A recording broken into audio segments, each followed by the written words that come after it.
Journalism స్కూల్లో ఉండి నేర్చుకున్న వాళ్ళు చాలా మంది, వాళ్ళకి శశభిషలు చాలా ఎక్కువగా ఉంటాయి, కానీ రాగద్వేషాలు ఉంటాయి. మీరు చెప్పినట్లుగా నిజాయితీ గల జర్నలిస్టులు ఇంకా ఉండబట్టే ఈ మాత్రం జర్నలిజం బ్రతుకుందేమో అనిపిస్తుంది. మీకు ఆ అబ్బాయిది సురేంద్రది ఇంకొకటి విషయం చెప్తానండి, ఇది అందరికి తెలియదు, చాలా మందికి చెప్పాను మా జర్నలిస్ట్ స్టూడెంట్స్ అందరికి, మీకు చెప్తున్నాను.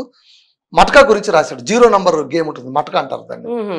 అది అనంతపురం జిల్లాలో చాలా ఎక్కువగా ఉండేది. అంటే అండి మటకా అంటే నంబర్ అండి, ఓపెన్ క్లోజ్ అని నంబర్ వస్తుంటుంది అనమాట. ఆ నంబర్ కలిస్తే కనుక 1 3 రెట్లు ఎక్కువ డబ్బులు వస్తాయి. ఇదంతా బాంబే బేస్డ్ గా నడుస్తున్నటువంటిది. ప్రతిరోజు ఉదయం ఒక నంబర్ చెప్తారు, రాత్రి ఒక నంబర్ చెప్తారు. దీన్ని మటకా అని అంటారు. అప్పట్లోనే రాయలసీమలోనే చాలా ఎక్కువగా ఆడేవాళ్ళు ఇది. రైతులు చాలా మంది డబ్బులు పోగొట్టుకున్నారు, చాలా మంది లక్షలు పోగొట్టుకుని బికార్లైన వాళ్ళు కూడా ఉన్నారు. ఈ మటకా ఆడకూడదు యాక్చువల్గా. ఊర్లలోనే మటకా బీటర్లు, నంబర్లు రాసుకునేవి, అవన్నీ కిల్డి కొట్లు అవన్నీ ఉంటాయి. ఒకసారి వీడు ఒక వార్త రాశాడు, ఈ మటకా ఆగట్లేదు, కారణం పోలీస్ డిపార్ట్మెంట్కి డబ్బులు పోతున్నాయి.